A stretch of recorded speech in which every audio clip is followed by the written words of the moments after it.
Assalamualaikum warahmatullahi wabarakatuh. Sebelumnya perkenalkan dulu, saya Ulia. Dimintai tolong sama Pak Rudi untuk memandu acara pada malam hari ini. Sebelum memulai acara pada malam hari ini, langkah baiknya kita berdoa menurut kepercayaan masing-masing. Berdoa, dipersilakan. Oke, terima kasih. Assalamualaikum warahmatullahi wabarakatuh. Terima kasih untuk kehadiran rekan-rekan semua. Perkenalkan diri, saya Rudiono. Saya bergabung di SAR daerah Jawa Tengah 2009 di Relawan PMI, di SSI, Serbuan Sekolah Indonesia dan lain sebagainya di Sardusan. Sampai sekarang alhamdulillah masih aktif. Dan ketika yang saya sedikit membahas tentang resiko, ketika 2009 saya sering dimintain untuk sharing di berbagai organisasi komunitas, bahkan instansi pemerintah sejak tengah. Dari hal itu terus saya bicara dengan mereka, yuk kita bikin forum komunikasi, bukan organisasi atau komunitas, untuk belajar bareng. Jadi Rasa Squad itu intinya tidak organisasi atau komunitas, hanya forum belajar bareng teman-teman relawan siapapun yang ingin belajar. Dan alhamdulillah dari 2019 sekarang Rasa Squad sudah pernah membuat pelatihan bersama, dan dari Basarnas sampai pernah mendukung Direktur Utama Basarnas Pusat, Pak Andi Pusat, sampai ngomong kegiatan Rasa Squad yang kedua ini mbok bersama saja, tempat alat tinggal pakai. Saya bilang ke Pak Andi, Direktur Utama Basarnas Pusat, pelatihan potensi. Yang saya Pak Andi, kalau kita belajar di Basarnas itu teman-teman akan manja. Ya kok manjat? Maksudnya iya, karena di sana mau bikin instalasi tinggal pasang, udah ada semua itu. Tapi kalau di gedung perpustakaan berpensi Jawa Tengah nanti 7 itu di atas, teman-teman nggak tahu ada akar apa enggak. Akhirnya dipersilahkan kita sampai kita disupport makanan saji dan lain sebagainya, sampai kita bikin pelatihan yang ketiga itu di Indrakilo.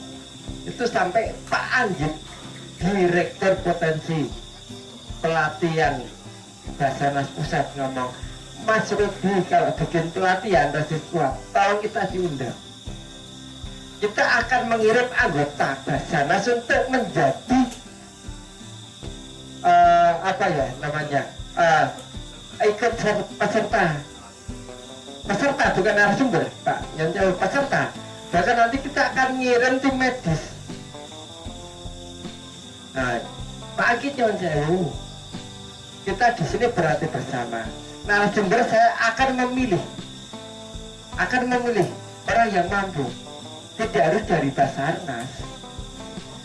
Kalau Pak Anggit mengirim teman-teman Basarnas untuk ikut pelatihan Rasa Squad, bahkan ngirim tim medis untuk membackup P3K Basarnas, Rasa Squad, terima kasih. Tapi mohon maaf kembali Pak Anggit itu Direktur Utama Potensi Basarnas Pusat. Saya bilang gitu, lah gimana toh Mas Rud? Harusnya Basarnas yang bikin pelatihan, kita yang diajak. Bukan kita yang ngadakan, Basarnas yang ikut, bukan Pak Anggi. Nah terus bagaimana? Karena selama ini Rasa Squad pelatihannya keren dan lain sebagainya, tidak pernah dilakukan Basarnas. Nyun sewu Pak Anggi, bukan karena keren dan lain sebagainya, karena bagi kita yang namanya pelatihan sesuatu hal yang belum pernah kita lakukan itu namanya pelatihan. Tapi sesuatu hal yang pernah kita lakukan dan sering itu namanya referensi Pak Anggit. Oh iya bener Mas Rudi, besok lagi pas juga ada kegiatan kita dikabari. Nah, terus kita bikin pelatihan yang keempat, itu dari anggaran nol. Kita bukan organisasi, bukan komunitas, tapi kita hanya forum teman-teman yang ingin belajar bareng Pak. Kita di situ, yuk kita bikin pelatihan ini yang keempat. Apa sih? Delta Rescue. Pada saat itu pas COVID-nya. Pelatihannya di BLI. BLI itu Lerep Indah, apa ya? Panjangan BLI. Lerep Indah Kolam Renang. Kepalane Polsek Semarang tak tembusi. Yang saya Pak ini lagi COVID-nya tidak bisa. Bu, nyonya, kalau teman-teman relawan tidak diizinkan berlatih, nanti siapa yang akan menolong orang-orang yang terkena COVID?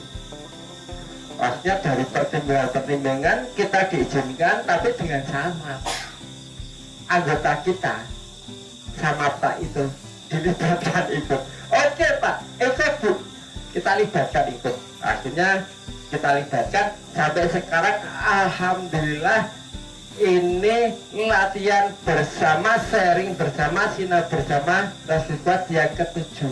Alhamdulillah dari anggaran total Bapak yang semua kita total Bapak.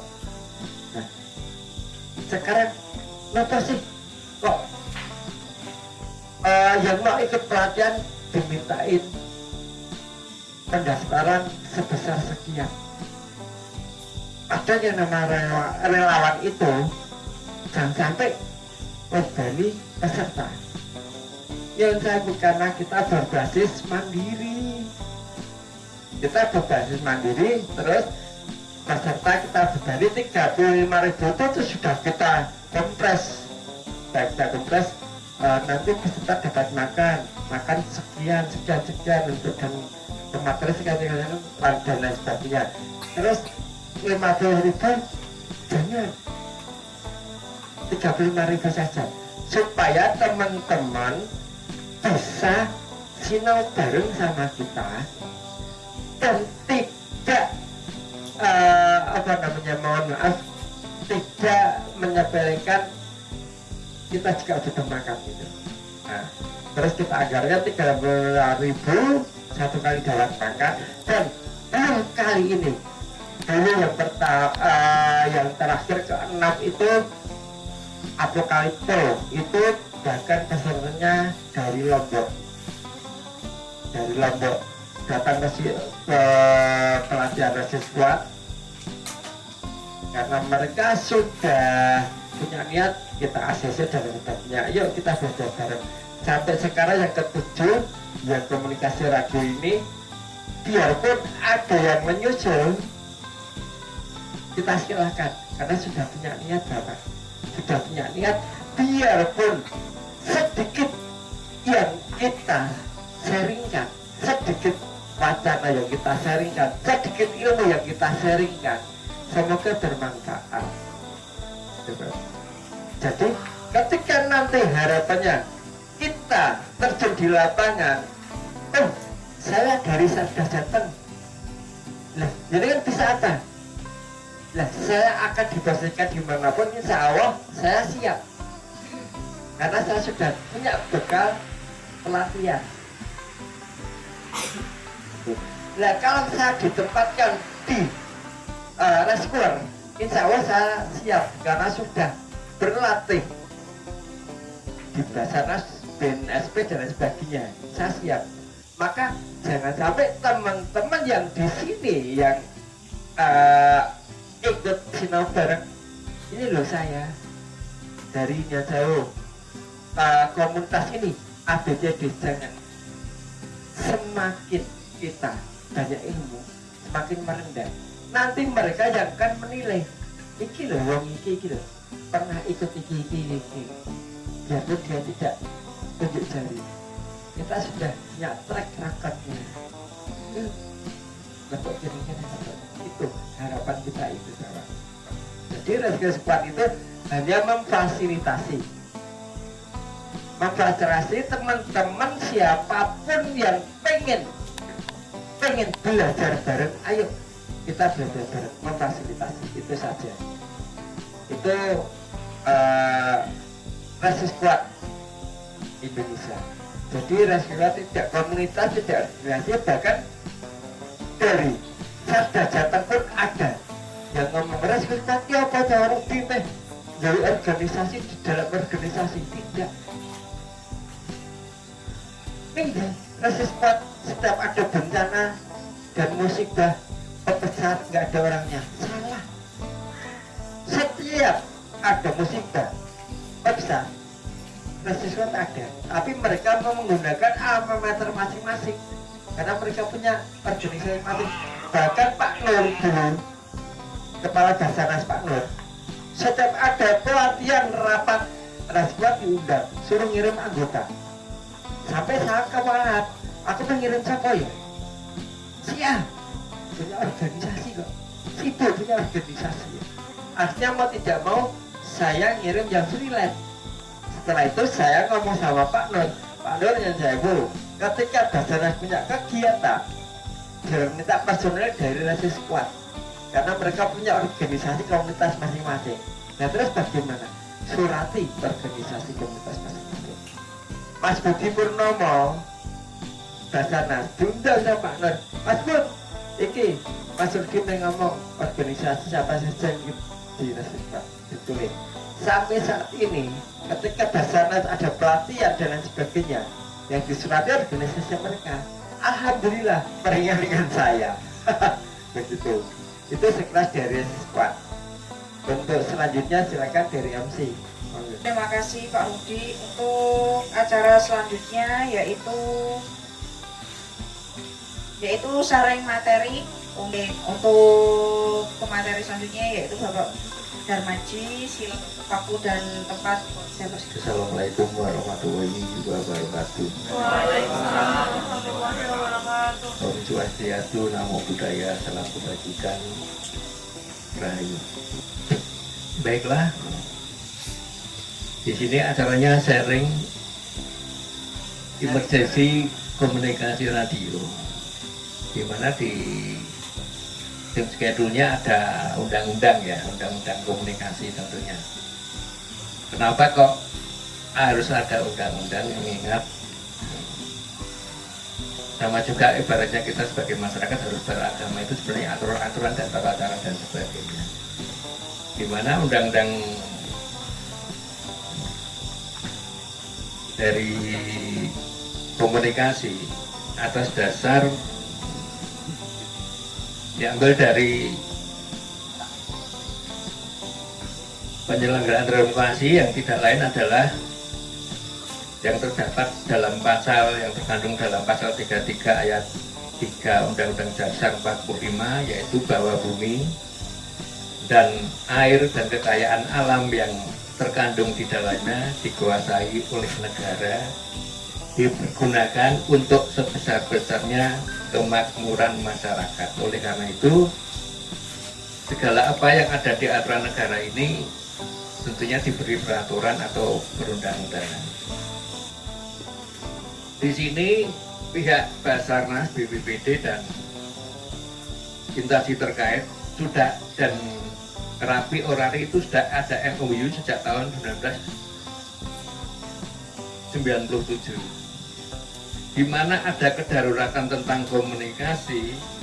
Praktisi SAR atau rescue ini punya hak, walaupun tidak memiliki frekuensi tersebut, bisa mempergunakan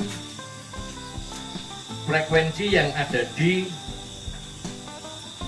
milik, baik itu milik Basarnas itu lain lagi, Orari atau Rapi atau instansi lain yang sudah ada izin legalitasnya.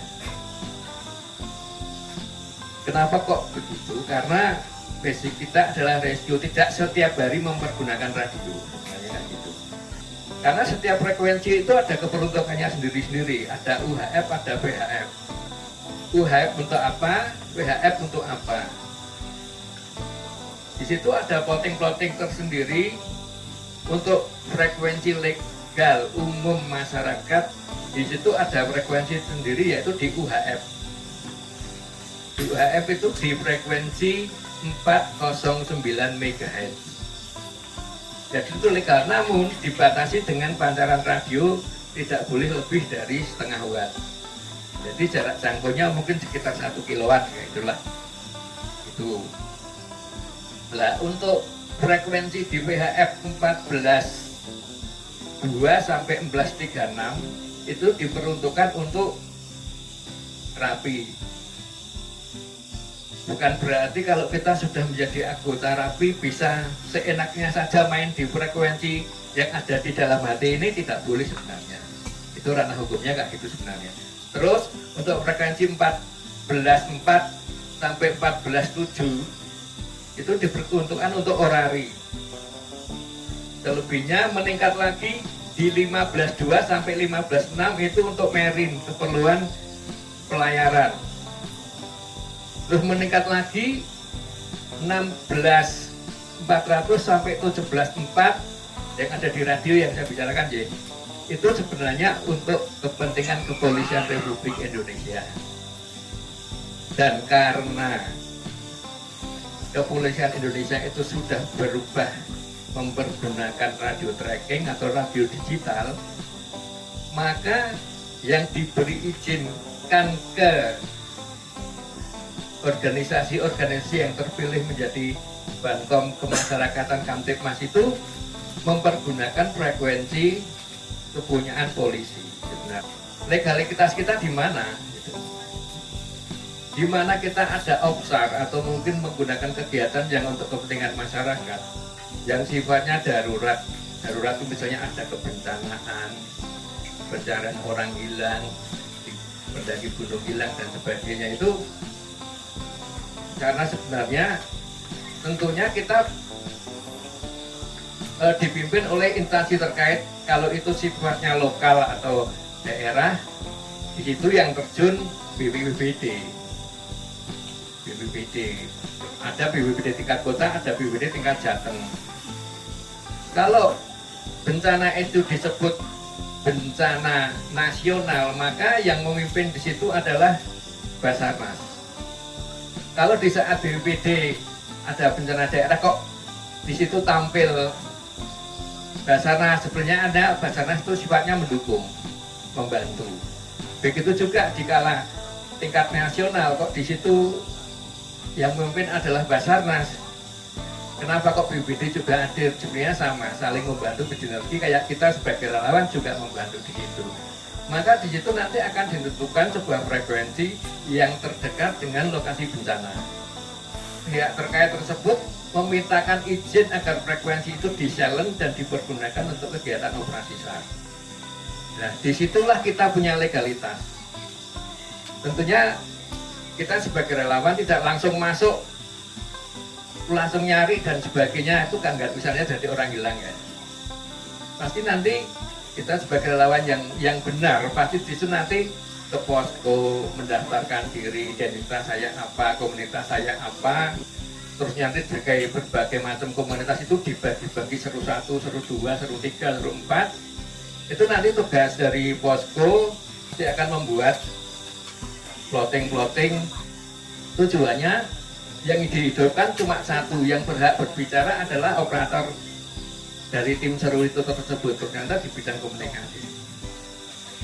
Kenapa kok saya nggak membahas undang-undang lain dan sebagainya? Karena di dunia rescue sebenarnya yaitu legalitasnya kita tergantung dari kualifikasi dari operasi tersebut. Kalau jenengan ingin menjadi seorang ya katakanlah penggemar radio atau apa, dan mungkin nanti yang kita bacakan ke ranah lain, tapi kita basicnya di sini rescue, maka yang saya katakan ada legalitas kita di situ. Ini ada beberapa jenis HT, ini repeater. Repeater itu alat bantu. Kenapa repeater? Repeat mengulang. Kalau bahasa Indonesia repeat, RPU, radio pancar ulang. Nah, ini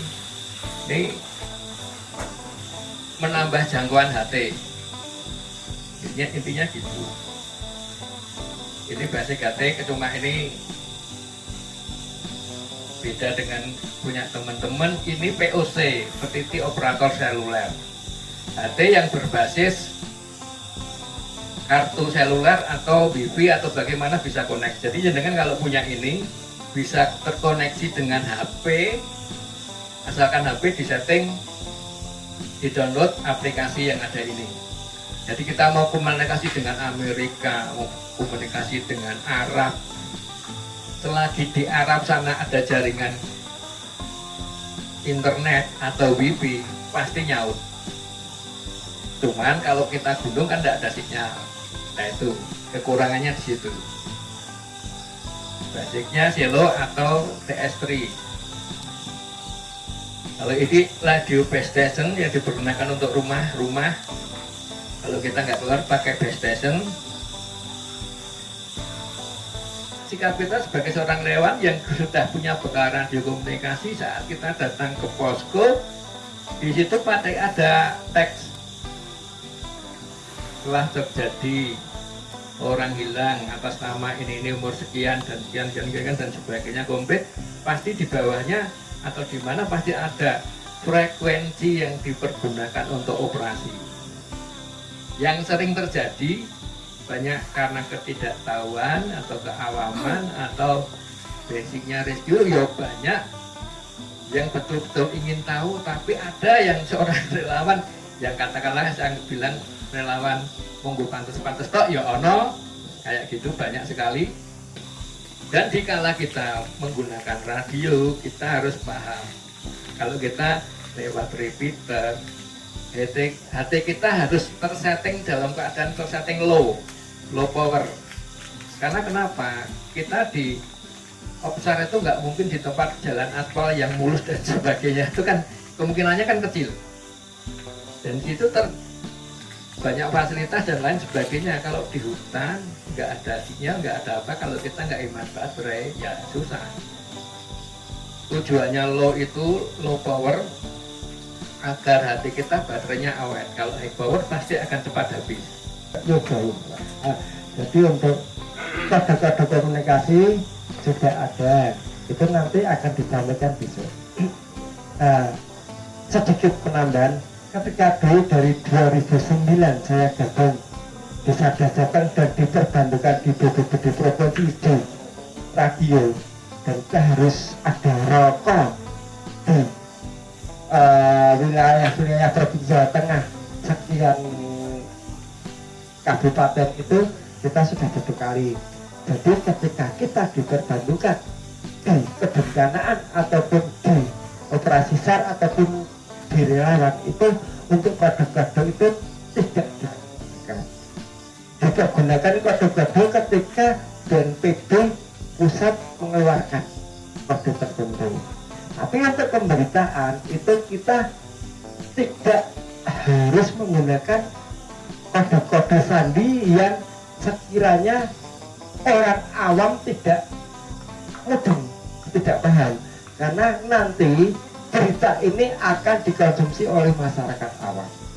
Jadi ketika kita terjun di relawan, apa berita yang kita sampaikan harus dengan bahasa Indonesia yang lugas, benar dan baik.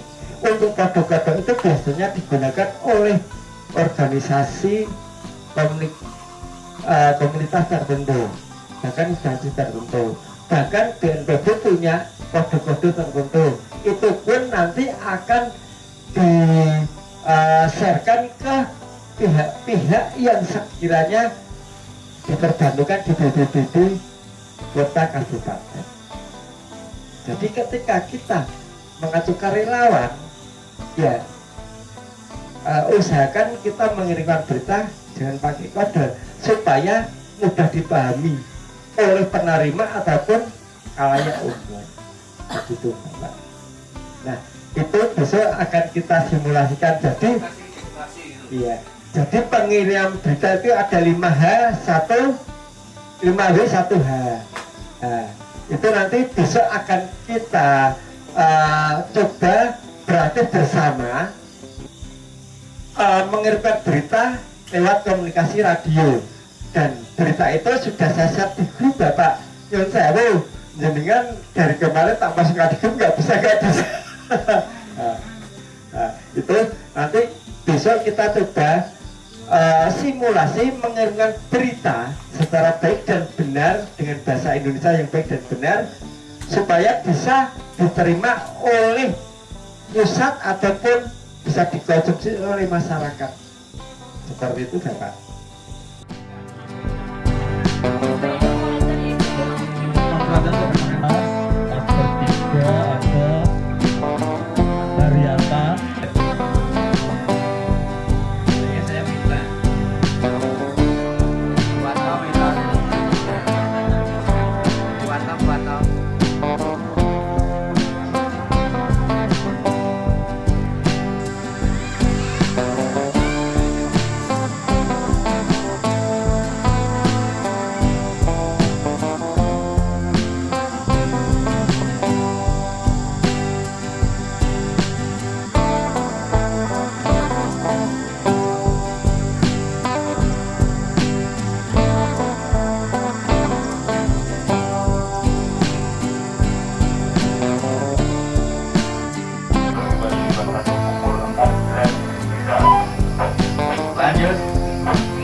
Terima kasih berarti sudah ready ya. Hello, 3 sudah ready.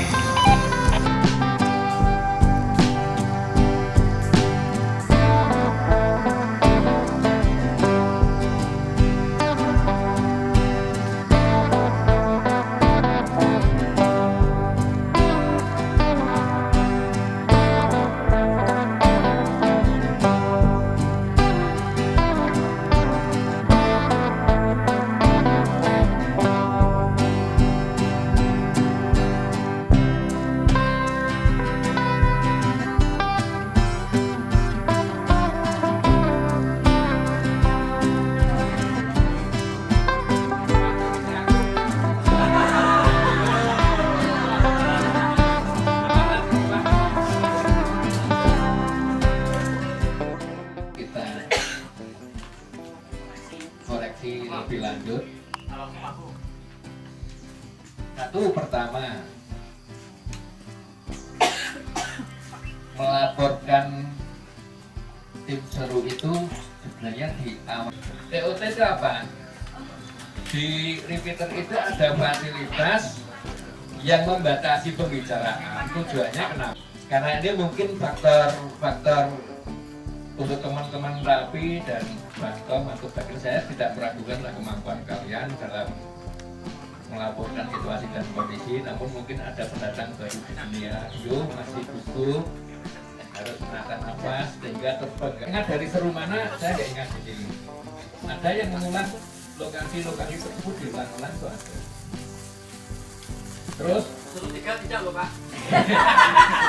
Oke, terus ini yang harus diperhatikan ya, yang harus diperhatikan kayaknya sepele tapi bisa berakibat fatal bagi lingkungan yang di sana maupun tim operasi saat itu.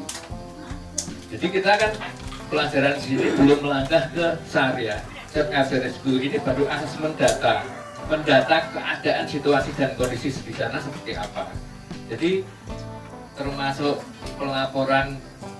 Misalnya ada yang melaporkan banjir setinggi kurang lebih 50 itu DU bisa hidup apa enggak? Dapurnya bisa hidup, enggak bisa masak enggak? Nah itu perlu kiriman dari luar apa enggak? Itu sangat penting sekali. Jadi saya kira evaluasinya seperti itu, nanti lama-lama bisa diperbaiki. Ya memang itu kita memang simulasi, kita harus punya image yang image-nya jadi seolah-olah berada di bencana. Penting buat kita di lapangan regu maupun kondisi situasi yang ada. Jadi nanti akan segera terbantu kewenangan kita melaporkan situasi yang ada, karena jarak kita jauh memang harus satu-satunya melalui radio, terutama di daerah-daerah terpencil. Di bencana itu kadang listrik padam, seluler pun ikut padam dan sebagainya dan sebagainya.